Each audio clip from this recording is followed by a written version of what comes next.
1995. A tiny group of British engineers arrived at the 24 Hours of Le Mans with what looked, at first glance, like the wrong car.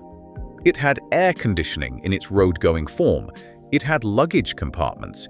It had been designed to carry 3 people across Europe in comfort, not survive a day and night against the fastest endurance racing machines on Earth.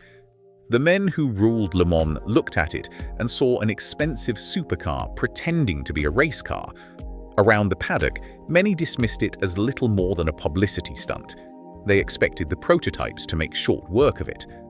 Less than 24 hours later, that same road car stood at the top of the podium after defeating purpose-built racing machines from manufacturers with decades of Le Mans experience.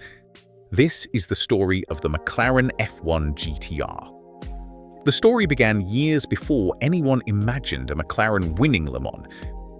In the late 1980s, Gordon Murray, the South African-born engineer who had designed championship-winning Formula One cars for Brabham and McLaren, was already thinking about the ultimate road car. Not the fastest racing car, not another Formula One machine, a road car. That difference mattered. While most manufacturers built supercars by adapting racing technology, Murray wanted to build a driver's car first. His vision was surprisingly simple. It had to be light, naturally aspirated, mechanically honest, and capable of crossing an entire continent without exhausting its driver. The establishment believed the future belonged to electronics and ever more powerful turbochargers. What they did not see was Murray's obsession with reducing weight. Every unnecessary kilogram became the enemy. The result was the McLaren F1, unveiled in 1992. At its heart sat a magnificent 6.1-litre BMW S70, halves of a Volt 12, developed by BMW Motorsport under the direction of engineer Paul Roche. The engine produced approximately 627 horsepower at 7,400 revolutions per minute and around 651 Newton-meters of torque. In simple terms, it produced enough power to propel a car weighing just over 1,100 kilograms faster than almost anything on Earth. Think about what that meant. Many sports cars of the period needed far more horsepower simply because they carried hundreds of kilograms of extra weight. Murray achieved performance by making the entire machine lighter rather than endlessly chasing bigger numbers. Even the engine bay reflected that philosophy. Gold foil lined the compartment, not for decoration, but because gold reflects heat exceptionally well. It protected surrounding components from the enormous temperatures generated by the V12.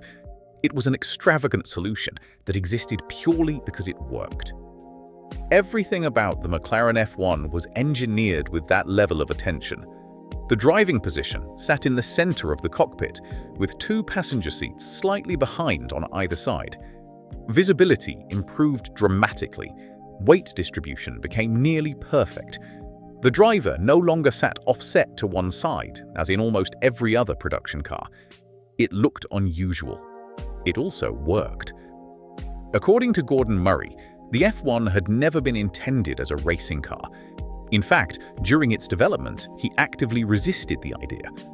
Road cars and racing cars solved different problems, and he believed combining the two often meant compromising both. What the racing world did not know was that this decision would eventually make the car even more dangerous. Because when circumstances finally pushed the F1 toward competition, it would arrive carrying all the strengths of a brilliantly engineered road car instead of the weaknesses of a compromised race machine. The warning signs were already there. Most people chose not to notice. While Gordon Murray insisted the F1 belonged on public roads, wealthy owners had entirely different plans. The moment deliveries began, conversations started appearing inside racing paddocks across Europe. The new GT regulations created an unusual opportunity.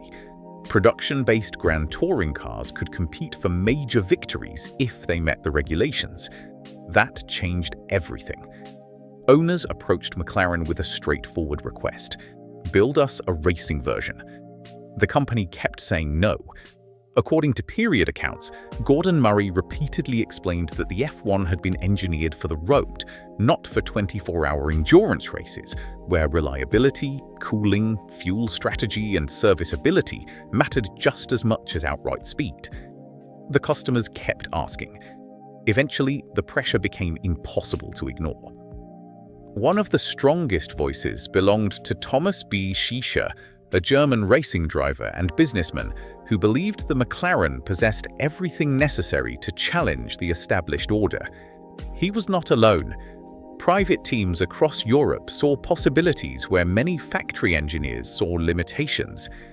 In reality, they were looking at the same car through completely different lenses.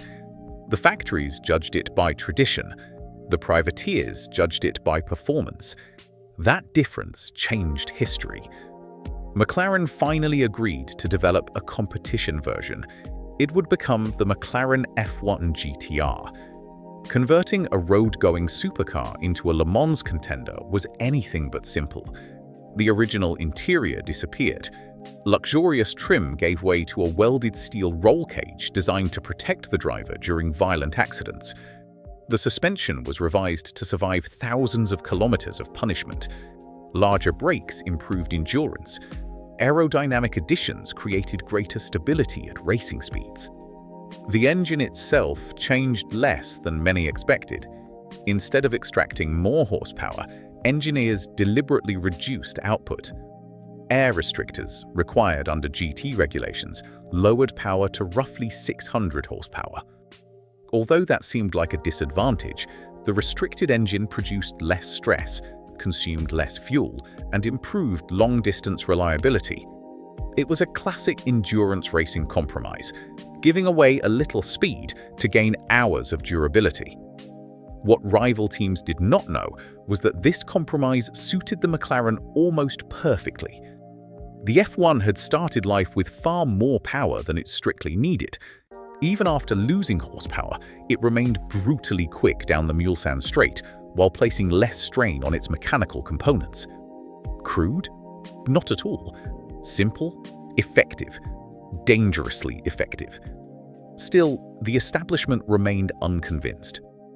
The prototypes from manufacturers like Courage, Kramer, and others represented decades of specialized endurance racing knowledge. Their cars had been designed from the outset for Le Mans. The McLaren had begun life carrying shopping bags. Factory teams smiled politely. Some laughed openly. They believed the little British road car would eventually reveal its limitations over 24 relentless hours. That confidence was about to become one of the most expensive mistakes Le Mans had seen in years. When McLaren finally committed to building the F1 GTR, Gordon Murray refused to abandon the principles that had made the road car extraordinary. Most racing engineers would have started by adding components. Murray started by asking what could be removed. The philosophy remained exactly the same. Lightweight first, mechanical efficiency second. Everything else followed. McLaren's solution was careful rather than revolutionary. The suspension geometry was refined instead of completely redesigned. Engineers altered spring rates, dampers, and ride height while preserving the balance that had made the road car so forgiving at high speed. The result was a machine that inspired confidence over long stints instead of exhausting its drivers. That mattered enormously. A Le Mans driver might spend nearly 4 hours behind the wheel before climbing out. A nervous car wasted energy. A predictable one preserved it. The brakes received larger cooling ducts, and the bodywork gained a deep front splitter along with a substantial rear wing. They pushed the car into the track at high speed, allowing the tires to maintain grip through fast corners, like the Porsche curves, without making the car uncontrollable on the long straights. One McLaren engineer later remembered that the objective was never to build the fastest single-lap car. It was to build the car that would still be healthy on Sunday afternoon. That mindset separated endurance racing from every other form of motorsport. While rival teams searched for outright pace, McLaren quietly searched for consistency. Nobody outside the garage fully appreciated how dangerous that approach could become. because over 24 hours, consistency often defeated brilliance. And in 1995, the weather was preparing to hand consistency its greatest opportunity. By the spring of 1995, the McLaren F1 GTR had already proven it could win GT races. Customer teams claimed victories in the BPR Global GT Series, defeating established opposition across Europe. Those results earned respect, but they did not silence the critics. Le Mans was different. The Circuit de la Sarthe punished every weakness. The Mulsanne Straight demanded top speed. The Porsche curves demanded courage. Arnage punished heavy braking. Traffic never stopped. Darkness changed everything. The men who ruled Le Mans believed the prototypes would eventually pull away. Their logic made sense. Prototype cars had been designed specifically for endurance racing. They were lighter, more aerodynamic, and in unrestricted form, considerably faster. Manufacturers had invested millions developing machines whose only purpose was to win Le Mans. McLaren had modified a road car. On paper, there should not have been a contest. What many competitors did not know was that reliability often mattered more than ultimate speed. Every additional horsepower generated more heat. Every aggressive aerodynamic package increased mechanical stress. Every second gained during one lap had to be repeated for another 370 laps without braking. That was the hidden battle. McLaren's naturally aspirated BMW V12 became one of its greatest strengths. Unlike highly stressed racing engines chasing every last horsepower, the BMW unit delivered smooth, predictable power. Drivers could accelerate cleanly out of slower corners without shocking the rear tires or overloading the transmission. It was not just powerful, it was gentle. Think about what that meant over an entire day and night. Small reductions in mechanical stress became enormous advantages after thousands of gear changes and countless hours at full throttle. According to engineers who worked on the program, reliability meetings became almost obsessive.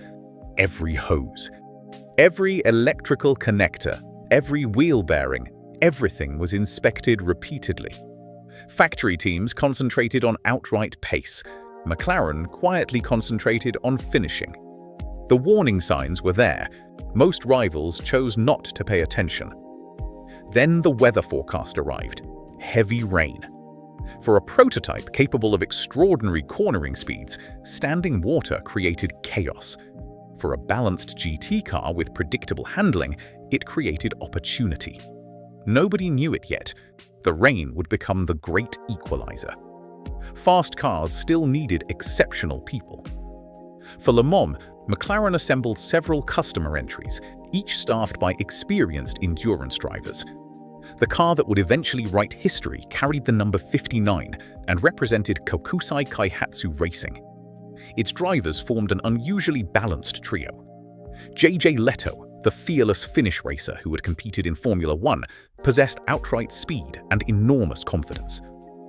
Yannick Dalmas, one of France's finest endurance specialists, brought calmness, mechanical sympathy, and years of sports car experience. Masanori Sekiya, the highly respected Japanese driver, combined consistency with remarkable concentration during long stints. Individually, they were accomplished. Together, they became exactly what Le Mans demanded. According to period accounts, McLaren repeatedly reminded its drivers of one instruction: ignore the prototypes. That advice sounded almost absurd. Drivers are trained to attack. Le Mans required restraint. Instead of fighting for every position, the McLaren crews focused on preserving tires, avoiding unnecessary contact, and keeping the car healthy. It was psychologically difficult. Watching prototypes disappear into the distance demanded enormous discipline. What many people watching from the grandstands did not know was that those disappearing cars were often consuming tires, brakes, and mechanical life at a far greater rate. The McLaren drivers played an entirely different game. One engineer later described it perfectly. You cannot win Le Mans during the first 6 hours. You can certainly lose it. That mindset shaped every decision. Drivers accepted traffic delays rather than forcing dangerous overtakes. They short-shifted when conditions required. They treated curbs with respect instead of aggression. Mission after mission remained the same: bring the car back intact. As darkness approached, rain swept across large sections of the circuit. Visibility collapsed. Spray from faster cars covered windscreens almost completely. Grip disappeared corner by corner. This was no longer about ultimate pace. It became an examination of patience. The prototype still looked unbeatable, but appearances can deceive. While some of the favorites continued attacking the circuit, the McLaren drivers quietly adapted to it. The difference was becoming measurable, not on one lap, across hundreds. Quick pause before numbers 3, 2, and 1, because everything from here on is where this unlikely Le Mans campaign turns into one of endurance racing's greatest upsets. I go through the comments on every one of these videos, so if there is a car, driver, or racing era from this period you want covered next, leave it down there. And if stories like this one are your kind of thing, subscribing is the easiest way to make sure the next one finds you. Now, back to 1995. By nightfall, the race had settled into its true rhythm. The prototypes were still setting astonishing lap times. The McLarens were still refusing to brake. That contrast became impossible to ignore. Every pit stop followed the same routine: fuel, tires, driver change, inspection, back onto the circuit. No drama. That was precisely the point.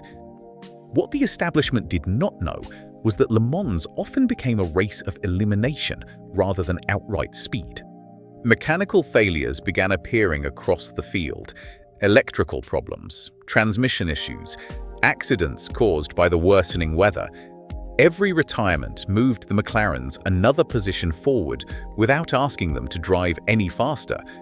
They were not surviving through luck, they were surviving through preparation. As dawn approached, something extraordinary was becoming possible. The road car that many had dismissed before the race was no longer simply finishing, it was quietly moving into contention for overall victory. The sunrise over Le Mans often tells the truth. By then, the excitement of the start has disappeared. Qualifying pace no longer matters. Bold predictions made on Saturday afternoon are forgotten.